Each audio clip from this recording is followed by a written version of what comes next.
국민의힘 김재원 최고위원이 어제 제주를 찾아 4.3 사건 폄하 발언을 사과했지만 유가족의 반응은 냉랭했습니다. 당이 아닌 개인적 사과는 공천을 받기 위한 쇼일 뿐이라고 했는데요. 이런 가운데 안철수 의원도 공개 행보를 적극적으로 재개했습니다. 오늘은 당정일체는 삼권 분립 위반이라며 정부 여당을 비판했는데요. 관련 소식을 유정아 실장이 정리했습니다. 이 시각 이후 당의 이미지를 실추시키고 당을 부끄럽게 만드는 언행에 대하여 지위 고하를 막론하고 당은 당규에 따라 당 대표에게 주어진 권한을 보다 엄격하게 행사하겠습니다. 상임 고문의 경우에 현직 정치인으로 활동하거나 현직 지자체장으로 활동하는 이런 분은 안 계신 것이 그동안에 관리였기 때문에 그에 맞추어서 정상화시킨 겁니다. 기가 막히고 어이가 없습니다. 그 입을 당장 좀 닫아주셨으면 좋겠습니다. 네, 당 안팎의 시끄러운 논란들 차례차례 정리 중인 국민의힘 김기현 대표. 일단 급한 불은 좀 끈 걸까요? 오늘자 한국갤럽의 조사 결과 보시면요. 국민의힘 지지율 지난주보다 1% 오른 32%였습니다. 1%포인트 오른 32%였습니다. 돈봉투 의혹이 불거진 민주당이 4%포인트 떨어진 것도 좀 반영된 듯한데요. 국민의힘 전당대회에서 한 달 반여 지난 지금 지지율 하락세가 좀 잦아든 건 이 당이 똘똘 뭉쳐서가 아니고요. 오히려 좀 흩어졌기 때문입니다. 어제 최고위에는 김재원, 태용호 최고위원이 자리를 비운 모습이 눈에 띄었는데요. 김기현 대표는 새 윤리위 구성도 사실상 마무리를 했는데 이 두 사람에 대한 징계에 착수할지도 주목이 됩니다. 징계를 해도 걱정, 안 해도 걱정입니다. 정말 걱정입니다. 지금 결국 이렇게 되면은 징계해가지고 해결이 되질 않아요. 징계하기 시작하면요. 남아나질 않을 것 같아요. 방금 있었던 김병민 최고위원 혼자 앉아있을 것 같다.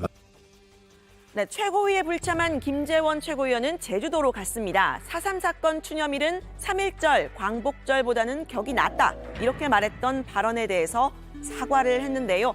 유족들을 만나서 고개를 숙이고 이 4.3 사건을 폄훼하는 행위를 처벌하는 법안 제정에도 앞장서겠다고 말했습니다. 제주 4.3 유족 여러분들의 마음을 제대로 헤아리지 못하고 또 상처를 제대로 이해하지 못하고 많은 잘못을 했습니다. 저의 잘못으로 상처 입으신 많은 제주 도민 여러분들께 진심으로 사과를 드립니다. 죄송합니다. 하지만 유가족들의 반응은 냉랭했습니다. 김 최고위원의 이 개인적인 사과는 받지 않겠다고 말을 했는데요.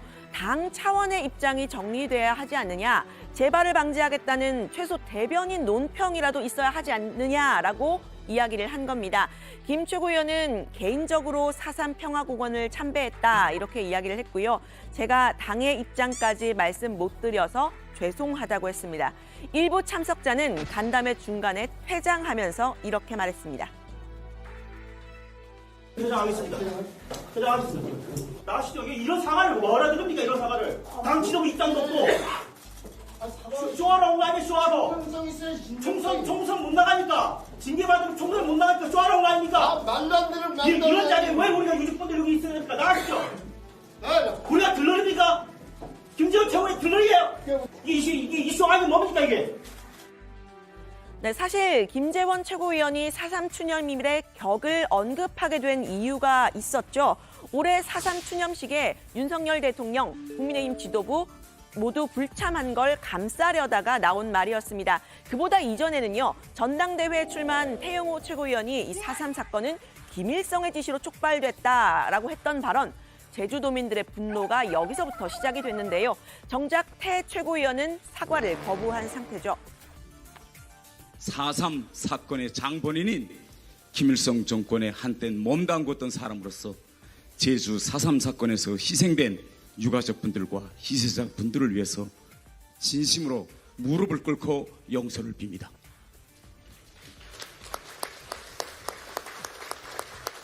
무턱대고 사과한다. 저는 이건 사과하려면 왜 사과해야 될지, 어떤 점에 대해서 사과해야 될지 저는 이 점을 명백히 해야 된다. 네, 어제 불참했던 또 다른 최고위원 태영호 최고위원의 역사관은 계속 논란을 지금 일으키고 있는데요. 백범 김구 선생도 김일성에게 이용됐다라고 한 언론 인터뷰에서 밝혔죠. 여기에 대해서 김기현 대표의 경고를 받고 최고위에 불참을 한 건데요. 태 최고위원은 탈북한 후에는 대한민국 만세까지 외쳤지만 역사관은 아직 북한에서 배운 그대로인 듯합니다. 북한의 대남 전략 전술을 아는 사람 입장에서 봤을 때는 김구 선생이 김일성의 통일 전선 전략에 당한 겁니다. 김일성은 남한 단독 정부 수립을 막고 공산 정권을 세우기 위해 김구 선생을 이용한 겁니다. 네, 독립운동가 윤봉길 의사의 손녀인 국민의힘 윤주경 의원은요, 이 태 최고위원의 발언에 우울한 밤이라면서 김구 선생의 나의 소원을 페이스북에 줄줄이 발췌해서 이렇게 올렸습니다. 탈북하신 분들의 이 역사교육 부분에서 좀 소홀했던 것 같다, 이런 이야기도 했는데요.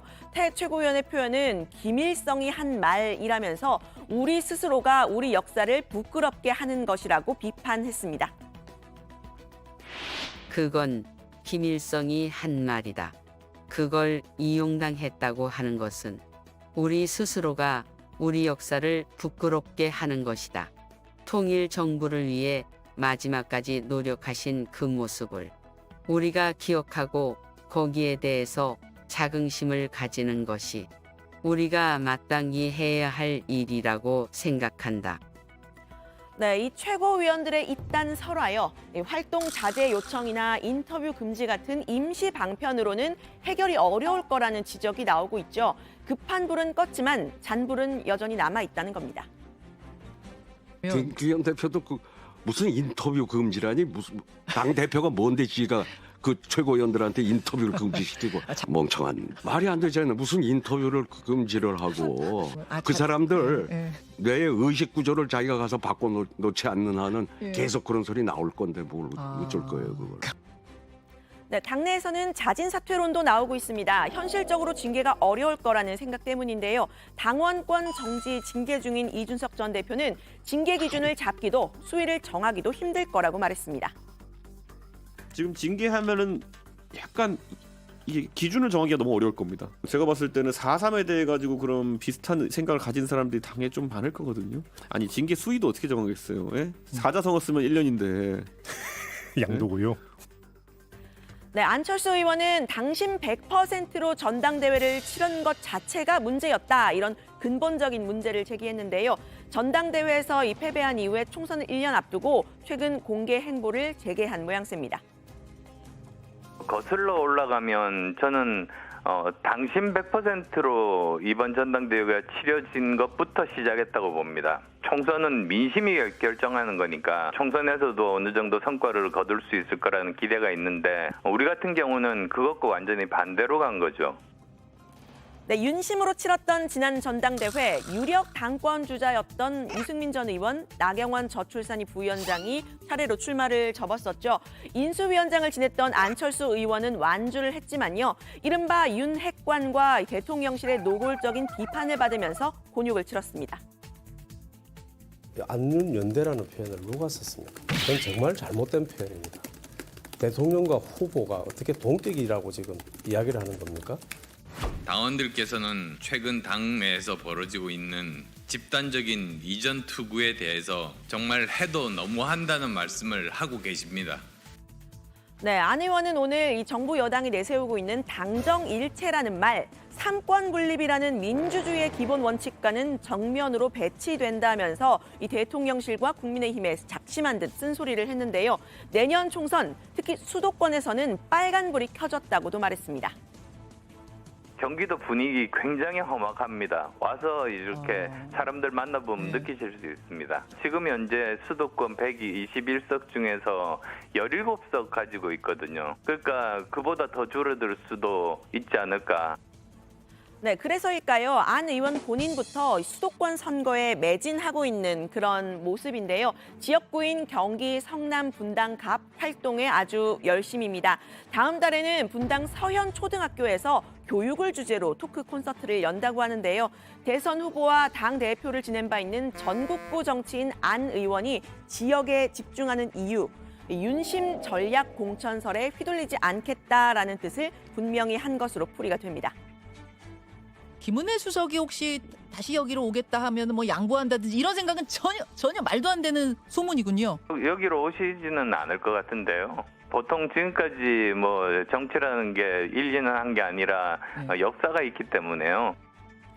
네, 안 의원은 한때 동지였던 금태섭 전 의원이 띄운 제3지대에 대해서도 추켜 세웠습니다. 수도권 30석을 목표로 내세운 금 전 의원에 대해서 의미 있는 의석, 즉 원내 교섭단체인 20석도 열심히 하고 또 좋은 분들이 모이면 가능하다 이런 평가를 했는데요.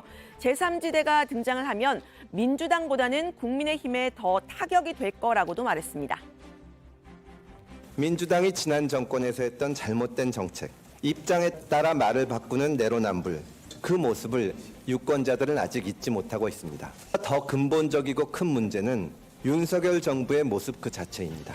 조금도 미래지향적인 느낌을 주지 못하고 과거 정부와 다르지 않습니다.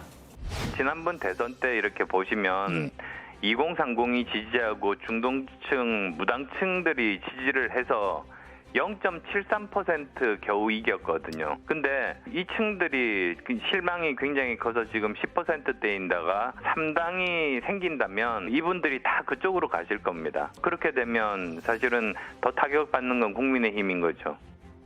네, 이미 제3지대 실험을 여러 차례 했고 당적도 여러 번 바꿨던 안 의원, 이 국민의힘 내에서 중원 그리고 중도층을 겨냥해야 한다 이런 이야기를 하려는 것으로 풀이가 되는데요.